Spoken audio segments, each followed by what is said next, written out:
Hello and welcome to the show. I'm Alfred Adams and you're listening to That's Unbelievable. Tonight I have a wonderful author who's authored two books on the JFK assassination. His name is Larry Hancock. He brings some interesting formal training in from his research during his writings during Cold War history, his national security subjects. He is a graduate in university from New Mexico. He earned his BA with honors, majoring in history, education. He did do a service with the United States Air Force. His career in computer, communications, and technology marketing allowed him the opportunity to become involved in and consulting with strategic analysts and planning studies. Following his retirement, Larry returned to his long-term interest in historical research. He's known in the world as a quote-unquote document geek. He researches and publicizes several collections of CIA, FBI, and military documents prior to his own writing efforts. Mr. Larry, welcome to the show. It's good to be with you. Thank you.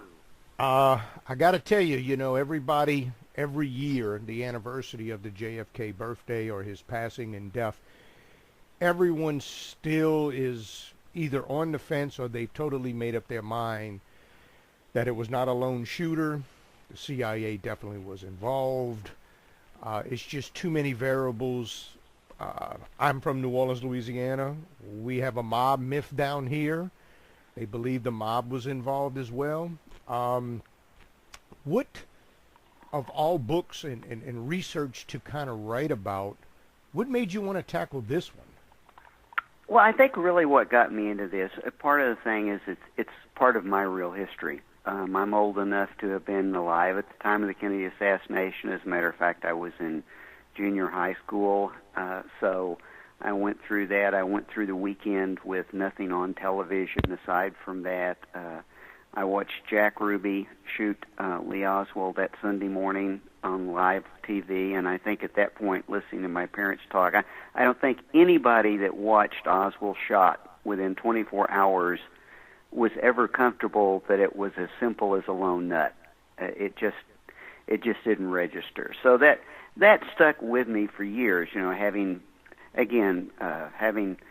been during the missile crisis and watched JFK as a president, JFK just kind of stayed with me through the years. And so when I began to kind of return to my history research and digging into things, I'd always been interested in Cold War history, so JFK was right there at the top of the list.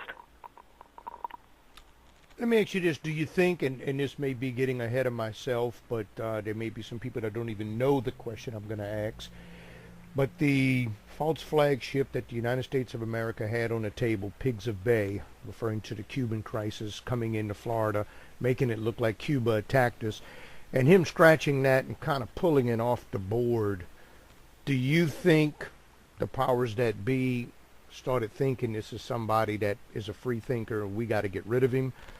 Or another thought came into place on why whoever wanted to get rid of him started plotting to get rid of him? I think that was the first stage. Obviously, there were a lot of CIA officers, not so much people in government at the top, because it was a new administration, and quite frankly, Kennedy had taken over the Bay of Pigs, the Cuban project, from Eisenhower. I mean, Eisenhower had put it all together. Nixon had been involved, and in his first briefing by Eisenhower, Kennedy was told that this was in play, it was a done deal, and everything was fine, and Kennedy basically just went along with it. I think what everybody learned very quickly, however, was that Kennedy was his own man. And when the project obviously in real life didn't come out to be what Eisenhower had promised him, he was willing to pull the plug. And that really got everybody's attention, because they thought he, as a newbie to office, he would pretty much do what was in play. But to real answer your question, the real thing that turned a lot of people within the national security complex, within the Cuban exile community against him, was the agreement with the Russians. that ended the Cuban Missile Crisis, where Kennedy pledged a non-invasion pledge for Cuba. And you had people that had been working to kill Castro for years, who had been working on projects, who had actually lost friends and family trying to take Castro out, and suddenly Kennedy had taken that off the table too. And that would be my starting point. October, November of 1962 was when the real talk and the real plots against JFK began. Why do you think they thought they should take him out as opposed to set him up where they can impeach him? Well, that's an excellent question, and really takes you to kind of the heart of the plot itself. If you had been talking about, let's just call it the power complex, the political power complex, he was actually not a shoo-in for that next election. I mean, I watched that one too, and people now kind of take it for granted that he would have been reelected. That really wasn't the case at the time, and there could have been a real political fight. But the answer to your question is the fact that a group of people within the CIA, within the Cuban exile community, learned that by the fall of 1963, Fidel Castro had reached out to JFK and essentially was about to offer him a deal. And the deal that he was going to offer him was that if JFK would lift the embargo, restore relations with Cuba, Castro would take Cuba neutral, he'd kick out the Russians, who he was upset anyway, and relations would be restored. And there were people that had been working on this Cuba project, and people that had in the exile community in Miami, that were essentially told if something is done immediately, the first talks with Castro from JFK's representatives are going to begin by the end of November. So unless you guys want to face up to the fact that this is all over, something has to be done quick. The political option was out. It was assassination or nothing. Here's an odd question, and I don't know if your research has led to this, but follow the money. By this now happening, who was going to lose hundreds of millions, if not billions of dollars, if that deal would have went through between Castro and the U.S.? If Castro had stayed in power that way with business relations with the U.S., again, Kennedy would essentially offering him control of the Cuban economy, but a reinvigorated Cuban economy. This would have been the kind of Cuban economy that had existed before, and the people that would have been out of the equation were the old-time families and American business interests that had really run the Batista regime in Cuba before Castro. So the old-timers would have been out because Castro would not be letting them back in, and there would be a lot of opportunity for new people. So yeah, the people that would have been hurt money, there were a number of people that had been doing things for 2 or 3 years to position themselves because they sincerely believed the United States was going to invade Cuba or take Cuba back, and those people would have been the big losers. Okay. As you started studying the documents, at least the documents that have been allowed to us, how quickly did a few dots start to connect, or was it still a slow process? It was a slow process. I will tell you, what was quick, and I think what is quick for almost anybody, is if you actually look at the action as a crime, and you look at the chains of evidence, you look at the Warren Commission study, and you basically find that it was screwed up. I mean, there was no way that Lee Oswald would have been convicted in a real court trial. The chief of the Dallas police is on record as saying that they could never have put Oswald in that building with a gun. And even during the first 48 hours, the police in in Dallas, and even the director of the FBI were saying, we don't have the evidence on this guy. He might be a suspect in some kind of a conspiracy, but we don't have enough to put it together. Yet by that Sunday afternoon, the FBI was being directed to write, this is after Oswald's death, to write a report demonstrating that he was the lone gunman. And the documents even show that internally they were complaining that was going to be very hard to do. So the first part of the question is, you only have to look at it pretty superficially to realize how much is wrong with the Oswald lone nut story, which is why when it was reinvestigated by the House Select Committee on Assassinations, they found that there was a conspiracy. So that part's easy. Now going beyond that to go, okay, well, great, we know it was something beyond Lee Oswald. That took me probably another 15 years to get to some place where I thought I could put something in writing. I heard various reports, a few things. Obviously, I'm a lot younger than the time period, but when I did hear a report from a police officer that claims he was walking, he looked up and he totally gave a description of height, weight, eye color, and hair color, and Oswald was in a second or third story building, which would be totally impossible to do on height. Maybe hair and eye color, I'm giving a huge piece of grace period, but there's no way you could say he was 5'9" or whatever the height he was, unless that guy had inside information. Once again, that police officer was planted for them to try to start linking suspects together. Did you ever hear that report? Oh, absolutely, yes. Okay. That's a fascinating story, and the two things stand out. As you say, how does that happen? Well, we actually know from the documents that police report came from the Dallas police detective on the scene, and it was broadcast early on. The interesting thing is that the police detective said he got that from an eyewitness. He didn't really get it. It was reported to him from an eyewitness who he handed over to a police officer to go give a statement. Well, guess what? No statement ever appeared. They don't have a name for that witness. That is a totally unauthenticated story.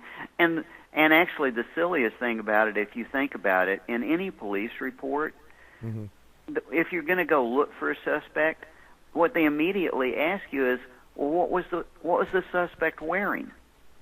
What kind of clothes? What the shirt? What did you see? Describe him so we can go see how he's dressed. This report is totally a physical report. So it certainly appears like someone had a physical description, but they didn't even know what Oswald was wearing at the time. So it does look like a plant. Another piece which I thought was interesting, I heard this, I have no evidence if it's true or not, but supposedly he had a revolver, and those bullets were found on the ground. Is that something you heard in your research or no? Oh, yes, absolutely. Okay. Well, Oswald didn't have a revolver at the Texas School Depository, which is kind of interesting because, again, he owned a revolver, so he's going to take a rifle to work to kill the president, and he's only going to have 4 bullets. And that's all that were ever found. 3 fired and one left. So, A doesn't have any ammunition, but he doesn't take his pistol with him. He goes back to his apartment and gets his pistol, which it's like, wait a minute, did he not even think of what he was doing? And then, supposedly, when he shoots a police officer, he takes the time to unload his weapon and reload it. And there's just nobody saw him do that. It's none of that part hangs together very well. That's why I say if this had really come into trial and if a good defense attorney had challenged these points, it would have become ludicrous. The only reason it stood was because there was no defense for Oswald. It was just as if the prosecution got to assemble the evidence, somebody wrote a report, and it's done. The actual 3 shots that were supposedly taken, I have hunted. I know how hard it is to shoot a deer, let alone a man's size head in a moving vehicle. Going away from you, and if I'm not mistaken, it's also escalating down the actual angle and shot. I don't think I could have been able to done it. I think it was a boat action. Don't hold me to it. But to get those 3 shots off in those ABC seconds, this guy's marksmanship should have been through the roof. And I still, to this day, don't digest that portion of the report. Is what I heard accurate or not accurate? Oh, no, absolutely right. Supposedly, he was supposed to use a bolt-action rifle, sighting with a sight. And if you've hunted, as I have, you know that anytime you work that bolt action, you're going to lose the target in your sight.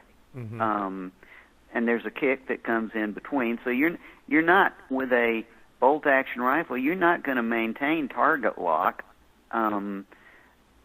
Going along with that, again, you're probably aware that you've got to sight in a scope and get it patterned for shooting, and there's no way that he could have done that. That weapon was entirely disassembled and supposedly carried in a sack into the school depository. But back to the shooting.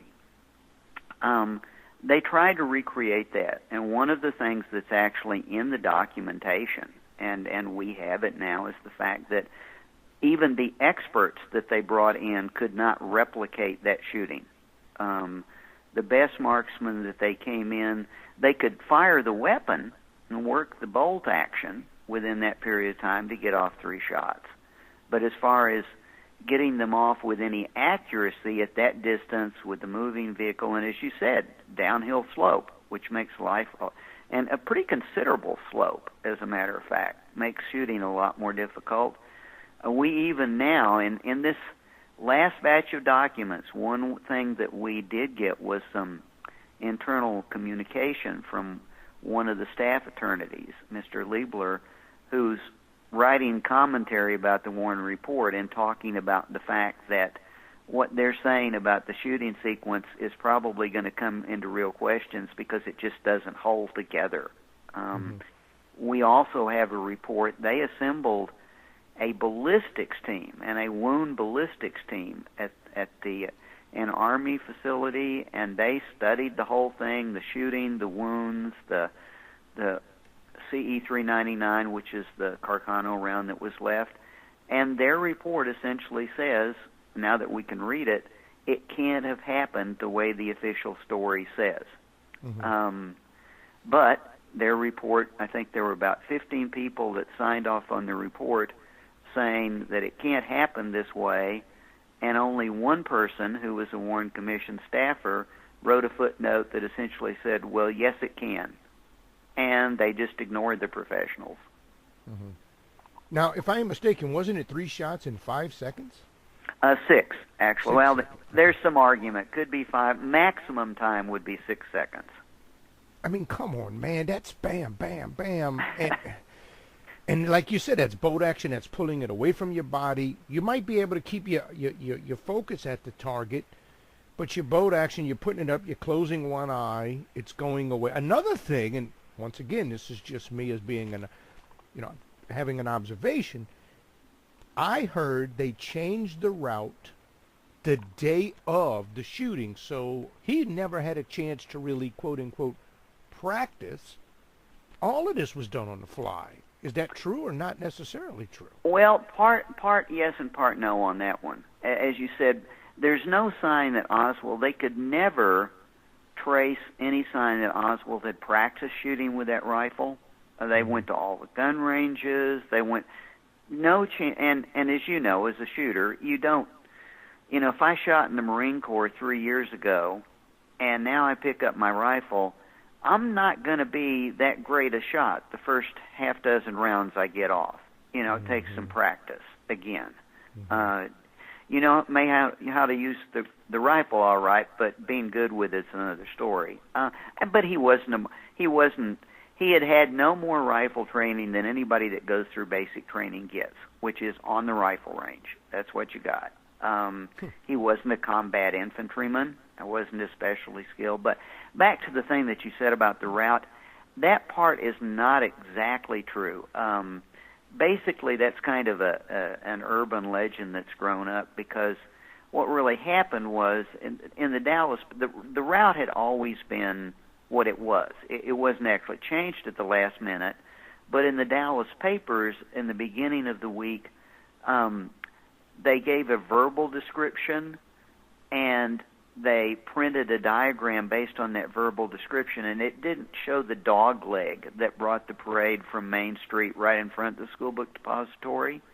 However, on the day of the assassination, the description that was printed and the map that was printed did. So the route didn't change, but I will tell you this. If you've never been in Dealey Plaza, it's not a big place. And it doesn't make that much difference. It wouldn't have extended the shot any further. You still, like you were talking before, a good shooter using the iron sights on the weapon might have been able to put 3 rounds into the car in 6 seconds, but hitting a target and registering fatal shots with 3 shots, and it's just not happening. His autopsy, did it show he actually was shot 3 times? The autopsy indicates, and this is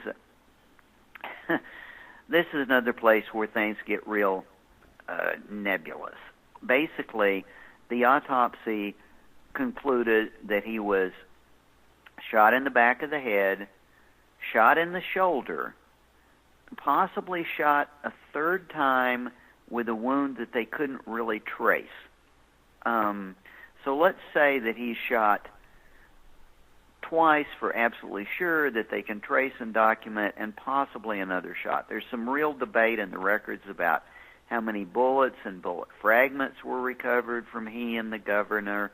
However, to show you how laughable the whole thing is, when the JFK Records Act was passed after the Oliver Stone movie on JFK, the Assassinations Records Review Board brought the autopsy doctors back together, and they said, look, we want to talk to you about this because it seems really unclear as to where the wounds were. So they showed them some pictures, they talked to them for a lengthy period of time, and at the end of that, the autopsy doctors themselves couldn't show them where the wounds were. And that just illustrates how the whole thing was, when it catch as catch can, done at the last minute. Let's take a look. Let's write a report. And we know, for example, that the autopsy report, there was not a single autopsy report. There were autopsy notes that were made that evening during the autopsy, and they disappeared. There was a first autopsy report that was made and written that night, and it was burned. There was a second autopsy report, and it disappeared over the weekend. What we have is the third autopsy report, which makes the whole thing very questionable. Do we know if what 2 wounds we do have on the president were from or are the same caliber bullet, or is that still open for debate too? That's still open for debate. Really? Yeah. There's debate as to where the entry wounds were. There's debate on where the exit wounds are. None of that was really clear, partly because there was massive damage to the president's head. There's just no doubt about that. He was hit by, bullets that appear, looking at the lead patterns, again, as a shooter, they appear to almost be like frangible or hollow point type rounds. If you were looking, and I've talked to professional X-ray specialists and people that know wounds and shooting, it's kind of like the bullet tracks look like a frangible bullet, but of course that's not the kind of bullet that Oswald supposedly had in his weapon, so nobody was going to conclude that. From what I understood, I don't know the time period of how long, but I was told it wasn't very long after he was caught. He said he was a patsy. Is Oh that yeah, something? Okay. yeah. He said that afternoon. He had said, I mean, his actions, Oswald's actions, and that's one of the things I do in the book is kind of dissect his movements and his remarks minute by minute that afternoon. Initially, Oswald did not appear to be worried in the least. He did not appear to be trying to escape. He's one of those few suspects in history who supposedly escaped from shooting a major public figure by getting on a public bus that would take him right back to the crime scene. That afternoon, he does not appear to be worried at all until he actually is in a taxi and he hears a report that the president has been shot and killed. And at that point in time, he totally panics. He gets dropped off from the cab blocks away from his apartment. He goes and gets his pistol, and on and on. And then when he does get arrested, he does absolutely say that he had nothing to do with it and that he's a patsy. Now, to be objective about that, it appears that he may have been saying that he had simply been picked up by the police because he had been to Russia, and he had been known to be a supporter of Castro, and he was politically questionable, and that may have been. There's some reason to think that when he made that remark about being a patsy, he absolutely did not understand that they had anything to tie him to the crime. Let me ask you this. This is probably an odd question, and maybe some of my listeners don't know what this question is, but do you think this guy might have been MKUltra, or you don't know?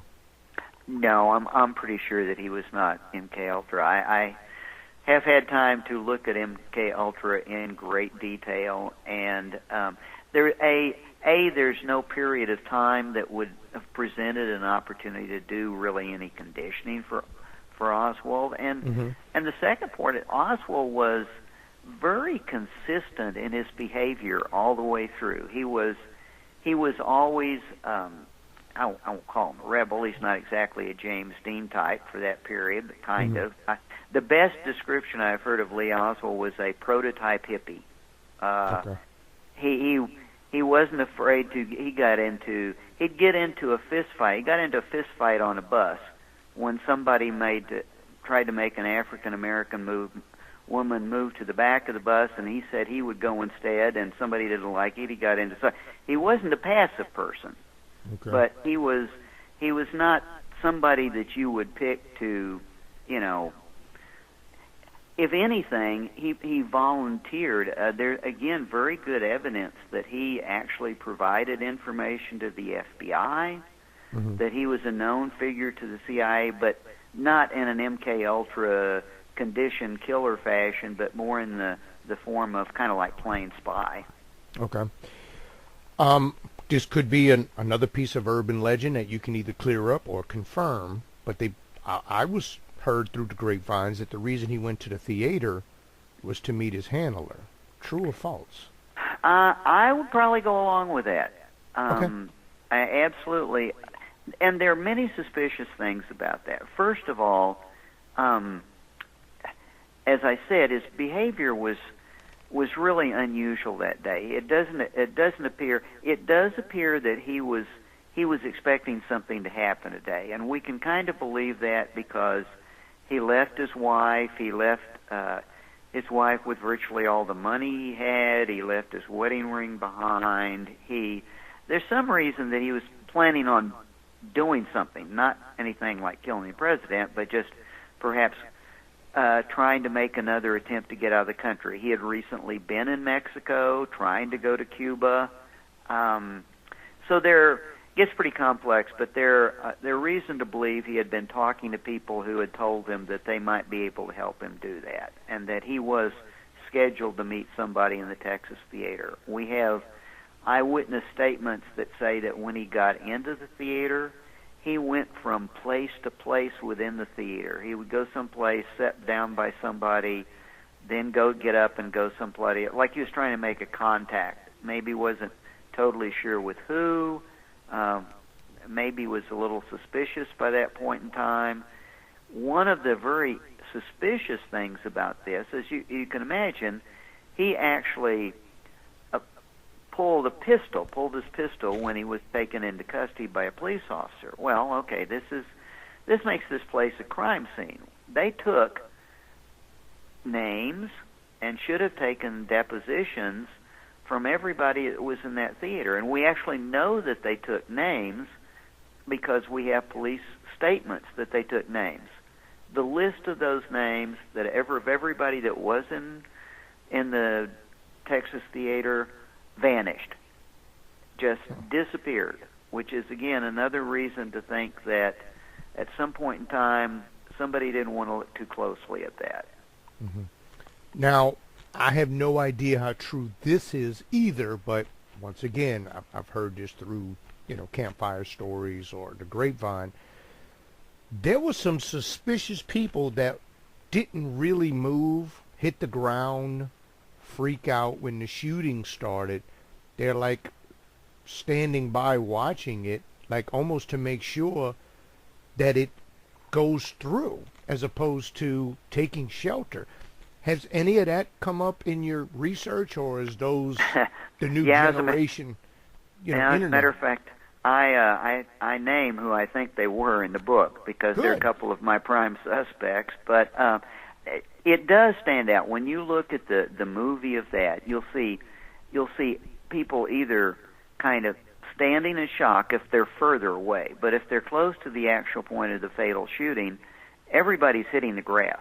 For example, the Newman family, they were watching very close to where the final shot occurred, and immediately both of them grabbed their kids and throw them to the ground. And I've talked to those people, and it's a common thing because they essentially almost felt the gunfire coming in right over their heads. And by the way, right over their heads was not from the school book depository. So you see a picture of that, but at the same time you see two adult males standing up on the curb. One of them has been waving up to that point, kind of a strange wave. They don't move at all. They show no reaction. They watch the limo go on by. Then after a few minutes, they kind of sit down together. And they just kind of sit down on the sidewalk. They don't talk to each other. Again, very strange, because everybody's trying to figure out what's going on. And then after enough time passes, they just get up and casually walk away in different directions. Here's an odd question, and I'm only asking this probably half comical. They wasn't dressed like Men in Black by any chance, huh? No, they weren't. However, one of them, interestingly enough, was wearing a beret. Now you're going, you from New York. I got to tell you, living here, you did not find that many people wearing berets in Dallas, Texas in 1963. It was not really a common hat style. However, interestingly enough, you find lots of pictures, and I've put them on my website, of some of the guys who were doing boat operations into Cuba, and in particular one who actually was verified as being in Dallas that day, and later, was identified as the guy on the street, and he routinely wore just that sort of beret in just that same fashion. You mentioned earlier a gunshot that went over a family's head, and they said it didn't come from that direction, which I was going to ask this question was, at any time during your research, did you interview anybody that may or may not have been there, and did they think they heard the shots from a different location than where the shots are supposedly coming from? Yes, I've interviewed a few people. I think the best and it's difficult because the plaza is, you get a lot of echoes in the plaza. It's a hard place to figure out what's going on because it's fairly compact, and there are a lot of buildings around there and the railroad overpass. But the Newmans felt that the shots were coming from directly behind them, which would have been, at the closest, it would have been the far end of the school book depository from where Oswald was. The man who was standing on the steps behind them said that he heard the gunfire come over his shoulder, and that would have been from the parking area behind the fence. And I shouldn't say gunfire. He said he heard an explosion behind him, some loud noise. I also interviewed a young fellow who had been, his parents had been standing there, and they saw a furrow in the grass, which they thought was a bullet entry, and there are pictures of someone picking, a law enforcement officer picking something out of that furrow that never went into evidence. And there's actually a crime scene picture of the crime scene people pointing back across the street to where that would have come from. Mm-hmm. And again, it would have come from the opposite end of the school book depository from where Oswald was. Would that put this particular incident in light of two shooters, or still one, and just the echo is confusing people? Oh, I think given the number of shots, to add to that, the Secret Service agents in the limo itself, in Kennedy's limo, yes, were adamant in their testimony to the Warren Commission, as was Governor Connally, who was in the car, that there was a burst of gunfire almost on the order of automatic weapons fire, and they were adamant that there were multiple shooters firing at the same time. They did not hear a repetitive shot, shot, shot. They heard shots together. So the ear witnesses all talk about hearing at least a couple of shots right together. And interestingly enough, if you look at photos from Dealey Plaza taken at the time of the shooting, you see absolutely no one looking up at the window where Oswald is supposedly shooting from. Mm-hmm. The people that are looking anywhere are looking across the street to a building that was known as the Daltex building. Mm-hmm. And there's a good deal of suspicion that there might be shooting from there. The one place nobody really heard any shooting coming from or looked at was where Oswald was supposedly firing. Mm-hmm. You know, it's funny you said the explosion, because I did hear, once again, whether it's grapevine stories or not, I don't know, but I did hear that someone did say they heard an explosion from behind a fence. Yeah. There's actually some pretty good evidence for that it wasn't gunfire, that it was literally something like a squib, or I won't say a firecracker. It would have to be a fairly large firecracker. There are definitely people that not only heard that, but more importantly, there are people that saw smoke drift out from the fence under the trees. Mm-hmm. That smoke even shows up in some of the photographs that were taken at the time. But mm-hmm. there are multiple witnesses that thought, their first reaction was, well, somebody's shooting from back there because there's a lot of gun smoke coming out over the fence. Well, rifles don't make that much smoke. So my speculation is that what was going on behind the fence was a diversion to draw attention to that area and away from the areas where the actual shooting was occurring.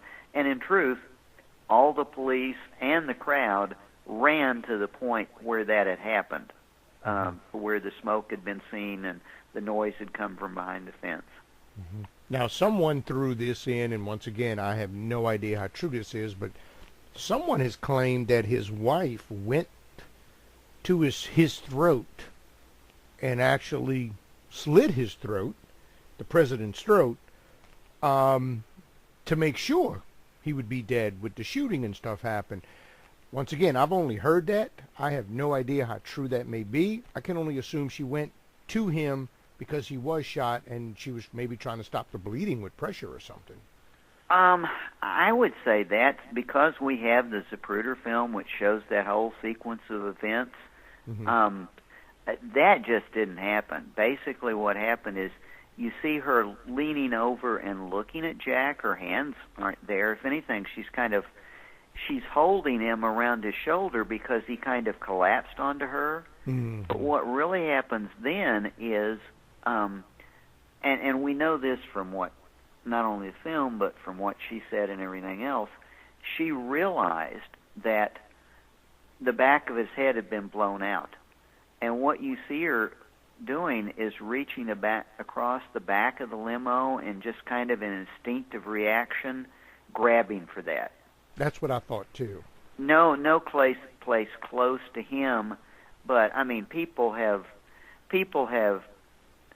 I think, very unfairly going, oh, she was trying to escape from the shooting, she was trying to, kind of desert him or something like that, and that's just not true at first. And she herself, it's kind of like then, on the way to the hospital, to Parkland, she was holding the back of his head together. Mm-hmm. That's what's happening. Maybe somebody saw that, but she was trying to hold the skull together and basically hold the brain matter intact, because the whole rear of the shell, his head was pulped and areas of skull were blown out. That's gross, but that's the way it was. No, I get it. The New Orleans mob that has been thrown into this bizarre equation, true or false, or does it more lean towards government and they just kind of take a little credit for it because it's really good talk around the dinner table? Or do we really know?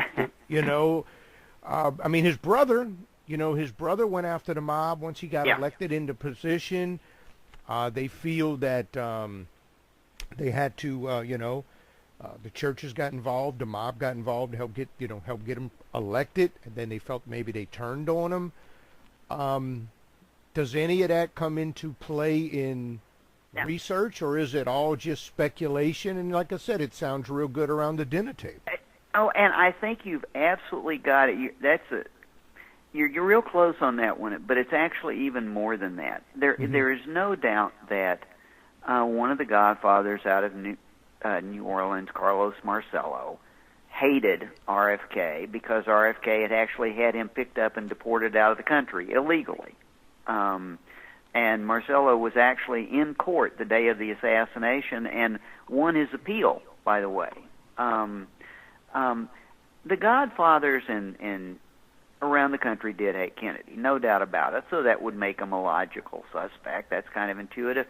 And what they did is they weren't bashful, and you can understand this. They all later on, over the years, talked about how they had, either been involved or endorsed it, but what I would credit that to is that's kind of the typical street talk, building your rep. I'm bad. Here's how bad I am. Don't cross me.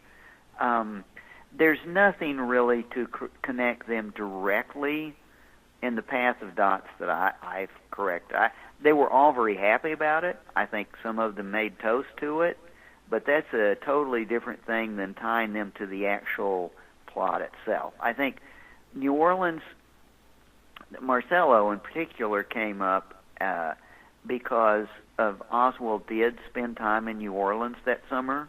Mm-hmm. And Oswald had an uncle who had done some work for in numbers and that sort of stuff. So if you're trying to cast a net, you could say, oh, here's how somehow Oswald is connected to these guys, and they got to him. But it's just, you have to work at that. I think that the other thing that really created that story is that the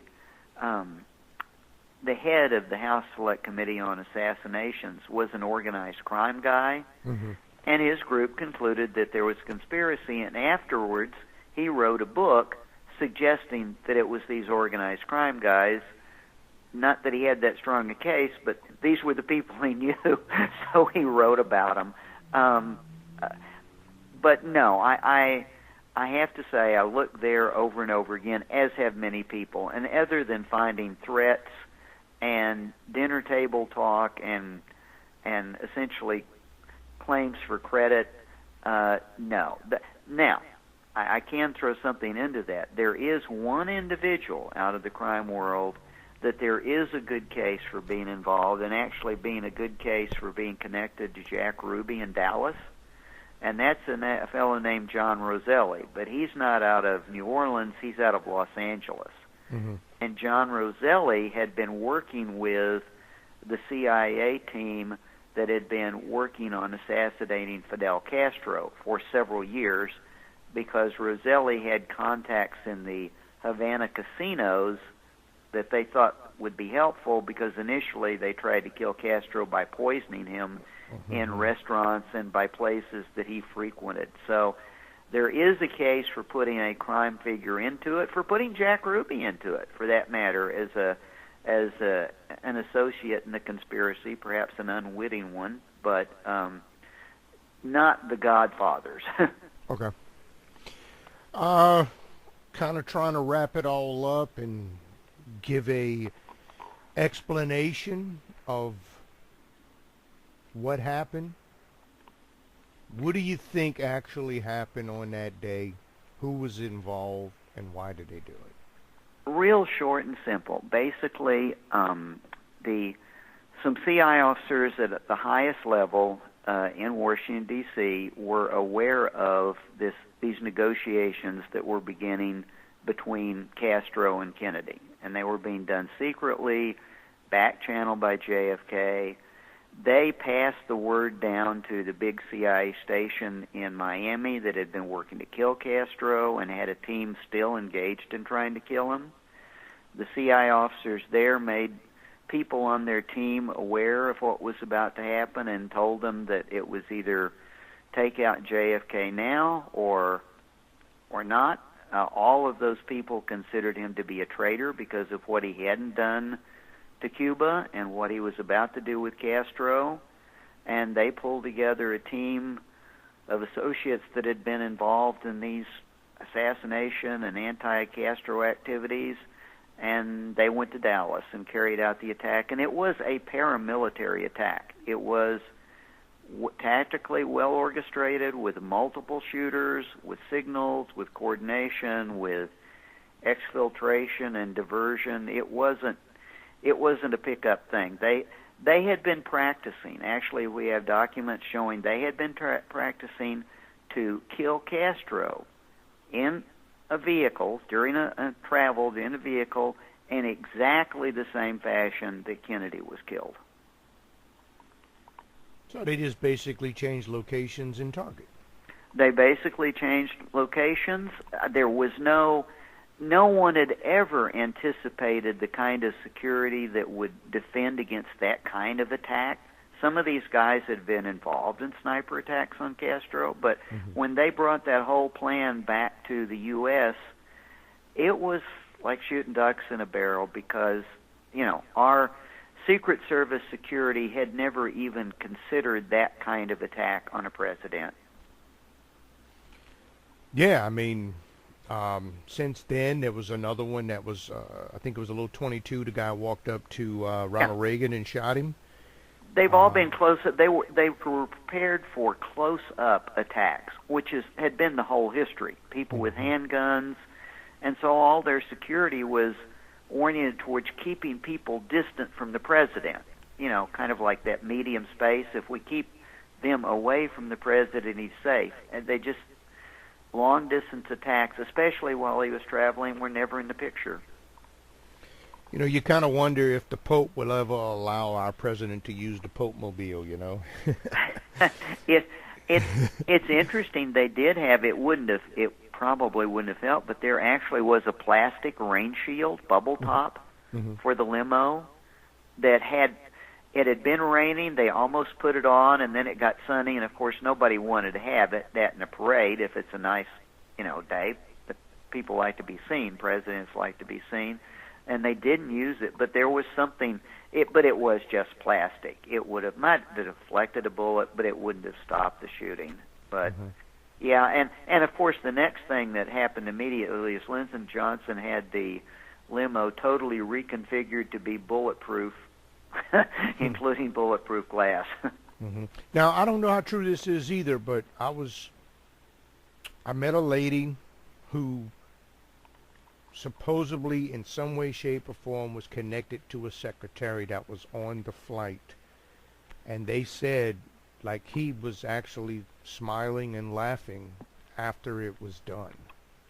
And she said that to her was extremely bizarre, knowing that the president was just shot and killed. But he seemed to be pleasant for whatever reason. Johnson's behavior afterwards, I'm not sure of exactly that, but there are pictures that were taken for him during the swearing-in ceremony.